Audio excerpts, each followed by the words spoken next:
છે ને એકદમ અદ્ભુત લોકેશન. અંદર બહુ અંધારું છે તો મોબાઈલની ટોર્ચ કરવી પડશે.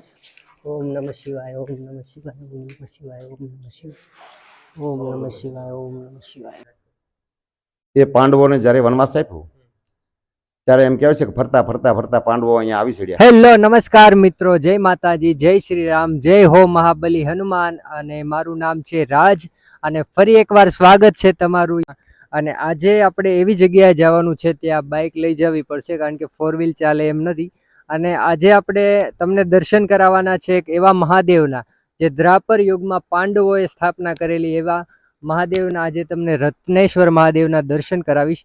જે વિશાળ ગુફા છે એમની અંદર મહાદેવની લિંગની સ્થાપના કરેલી છે પાંડવોએ. તો આપણે એમના દર્શન કરાવીશ અને આપણે એના ઇતિહાસ વિશે આજે જાણશું. તો વિડીયો સ્કીપ નહીં કરતા. બહુ સરસ મજાની જગ્યા છે, લોકેશન એકદમ બેસ્ટ લોકેશન છે. તો છેક સુધી વિડીયો જોજો અને તમને પણ મહાદેવના દર્શન કરાવું. તો મળીએ આગળ દયાળ. સો ફાઇનલી આપણે પહોંચી ગયા છીએ જે આપણે લોકેશન તમને કીધું હતું ઈ. અને આ લોકેશન આવેલું છે દયાળ ગામ. મહુવાથી આશરે 18 કિલોમીટર દૂર છે અને ભાવનગરથી 75 થી 85 કિલોમીટર દૂર છે. તો અહીંયા આવવાનું છે આપણે મહુવાથી દયાળ ગામ. અને દયાળથી એક અંદર 5 થી 7 કિલોમીટરનો રસ્તો છે દરિયા કિનારે. તો અહીંયા આપણે ફાઇનલી પહોંચી ગયા છીએ અને હવે તમને નીચે જઈ અને દર્શન કરાવું. તો આવો અને વિડીયો સાથે બન્યા રહેજો, સ્કીપ નહીં કરતા. આપને મહાદેવના દર્શન કરાવું. તો મેં જેવી વાત કરી હતી એવી છે ને અદ્ભુત લોકેશન. ખૂબ નેચર વાળી જગ્યા છે અને ખૂબ જ એન્જોય થાય અને મજા આવે એવી અહીંયા જગ્યા છે.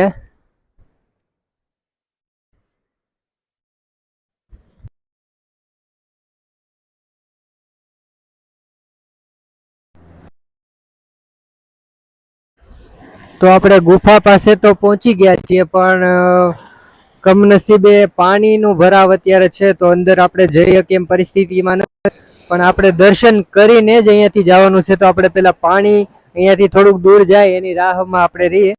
અહીંયા ઉપર મંદિર છે બીજું, ત્યાં બેસીએ અને પાણી જેવું ઓછું થાય એટલું આપણે અંદર જઈને દર્શન કરીએ. અહીંયા એકદમ સરસ મજાના ટેબલ રાખ્યા છે બેસવા માટે. એકદમ પાછળ દરિયો કિનારો અને અહીંયા બેસવાનું. અને અહીંયા એક મંદિર ઉપર, ગુફાની ઉપર મંદિર બનાવેલું છે. ઘણીવાર પાણી હોય તો અંદર દર્શન ન થાય અને કોઈ શ્રદ્ધાળુને આમનામ ન જવું પડે એની માટે ઉપર પણ દર્શન બનાવ્યા છે. તો આપણે પહેલાં ઉપર રત્નેશ્વર મહાદેવના દર્શન કરીએ અને જેવું પાણી ઓછું થાય એવું આપણે અંદર જઈશું.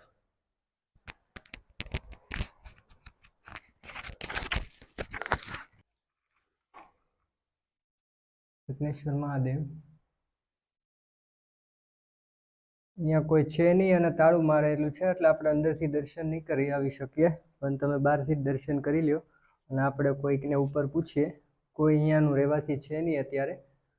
તો પહેલાં આપણે કોઈકને ગોતીએ અને ખૂબ તરસ લાગી તો પહેલાં પાણી પી લઈએ. દરિયા કિનારો છે, કોઈ રહેવા માટે અહીંયા છે નહીં કોઈ હાજર, પણ પાણીની વ્યવસ્થા છે તો એ ખૂબ ખૂબ સારી વાત કહેવાય. પહેલાં પાણી મસ્તીનું મટકાવાળું પી લઈએ.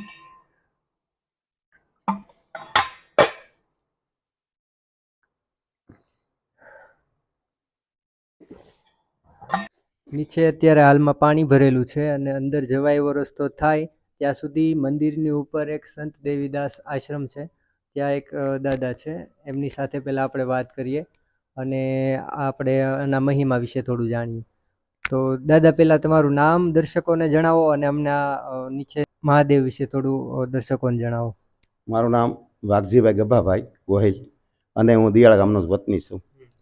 સંત દેવીદાસનું આશ્રમ છે, ત્યાં હું રહું છું અને સેવા પૂજા કરું છું. અને આ વિશે એક વાત કરવાની છે કે દિયાળ ગામની અંદર બ્રાહ્મણ નામના ઉજમ નામના ડોશી હતા. તેમને રક્તપિત્ત નામનો રોગ થયો. ત્યારે બ્રાહ્મણોએ બધાએ વાંધો ઉપાડી કે તારી બાને જળ સમાધિ દે, નહીંતર આ ગામને ભરકી જશે. ત્યારે તેમનો દીકરો લાલિયો હતો કેદારને કીધું કે તારી બાને જળ સમાધિ દે, નહીંતર આ ગામને ભરકી જશે. ત્યારે ગાજતે વાજતે દયાળ રત્નેશ્વરના ટીંબા માથે આવી અને જળ સમાધિ દેવા આવ્યા. ત્યારે પરબથી સંત દેવીદાસ ફરતા ફરતા રક્તપિત્યાની સેવા માટે ગોતતા ગોતતા કળસાર બથેશ્વર આવી ગયા. જ્યારે ન્યાય આવ્યા ત્યારે કોઈએ વાત કરી કે ભાઈ સામે ટીંબે તે માણસો શાના છે? તો કે દયાળની અંદર એક બ્રાહ્મણ કુળમાં ડોશીને રક્તપિત્ત નામનો રોગ છે અને તેમનું નામ ઉજ્જમમાં છે. તેને જળ સમાધિ દે છે. ત્યારે સંત દેવીદાસ ત્યાંથી ભાગ્યા અને સીધા દયાળ ટીંબે આવ્યા. ત્યાં ઉજ્જમાને જળ સમાધિ આપી દીધી. જળ સમાધિ આપી એટલે સંત દેવીદાસ પાછળ પડ્યા. તેમને રત્નાકરને આરાધ કર્યો કે મારા ગુરુનો આદેશ છે અને જીવતું માનવી મને પાછું આપ. ત્યારે એ ડોશીને જીવતે જીવતા લઈ અને કોળમાં લઈને આવ્યા. ત્યારે કે વેળુમાં પછાડી પાથરવું બેસાડવું ઉજ્જમ માય, ફાટે લઈને ફેરવું મારે પહોંચવું પરબની માય. તો સંત દેવીદાસ જેવા જે અહીંયા આવેલા એના શરણાયા પડેલા એવી જગ્યાએ આપણે બેઠા છીએ અને ખૂબ સરસ વાત કરે છે.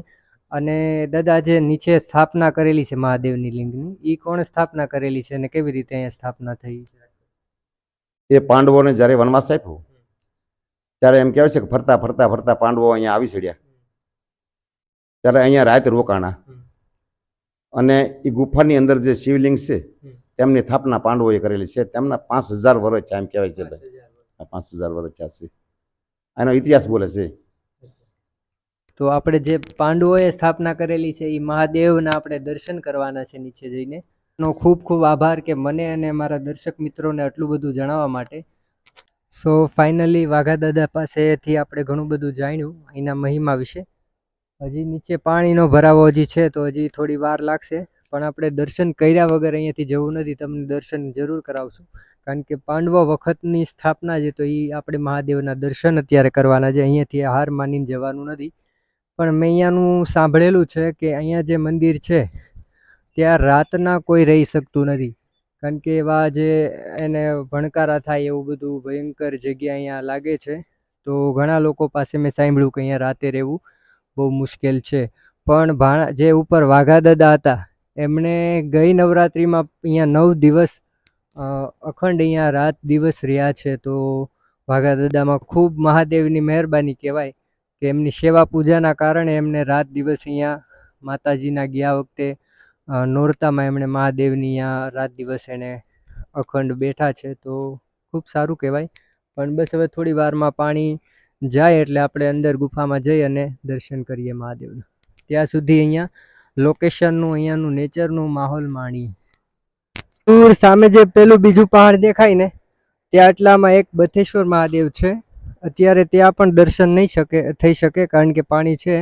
તો અત્યારે આપણે ત્યાં નથી જવાનું. તમે અહીંયા આવો ત્યાં દર્શન કરવા હોય તો ત્યાં જવું. અહીંયાથી નીચેથી જઈ શકાય એવો રસ્તો છે.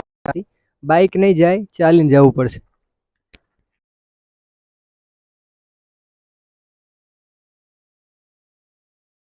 તો ઘણી રાહ જોયા પછી ફાઇનલી અત્યારે પાણી ઓછું થઈ ગયું છે અને હવે અંદર જવાય એવી પરિસ્થિતિ થઈ ગઈ છે. તો હવે આપણે અંદર જઈશું, પણ અહીંયાથી એકદમ ધ્યાનથી જવું જોઈએ કારણ કે નીચે બહુ લસરેવું છે. ત્યાં દોરી પકડીને જવું કે આ નિરાતે અંદર જવાનું. અને અહીંયાથી એક ઓમની ધ્વનિ આવતી હોય એવું મને અહીંયા પ્રતીત થાય છે. અંદર જઈએ અને જોઈએ કે કેવી રીતે એ આવે છે અને આપને પણ દર્શન કરાવું મહાદેવના. તો વિડીયો સ્કીપ નહીં કરતા. અને આમ પણ કહેવાય છે કે જે મહાદેવના દર્શન સહેલાઈથી મળી જાય મહાદેવ ન કહેવાય ને, એટલે આપણે એટલી રાહ જોવી પડી. પણ હવે અંદર આવો અને તમને દર્શન કરાવો.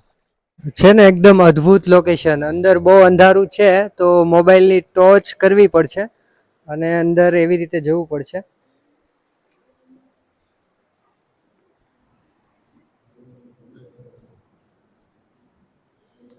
મોબાઈલની ટોર્ચ પણ કામ નથી કરતી અહીંયા.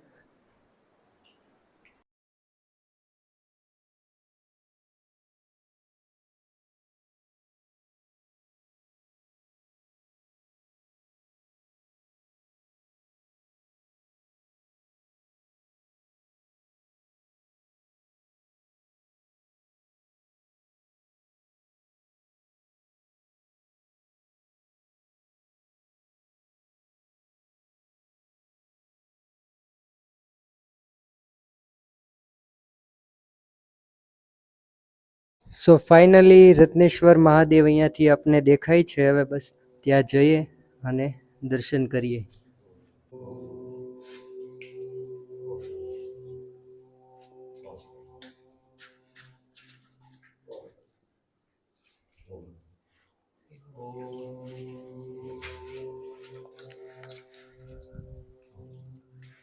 સો ફાઇનલી આ છે મહાદેવ, અને જે પાંડવોએ સ્થાપના કરેલી છે એ રત્નેશ્વર મહાદેવના દર્શન તમે કરી રહ્યા છો. અને જે ઓમની ધ્વનિ આવતી હતી તે આ ભાઈ અહીંયાથી બોલતા હતા, એટલે ગુફામાંથી ત્યાં ઓમની ધ્વનિ આવતી હતી.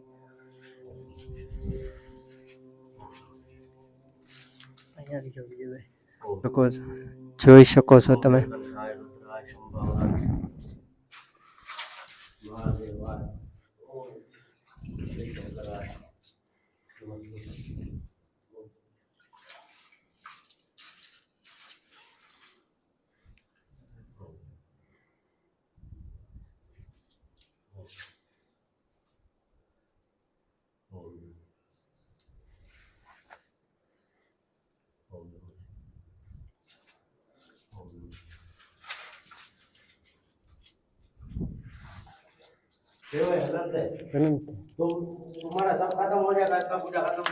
नहीं होगा, सही बात है.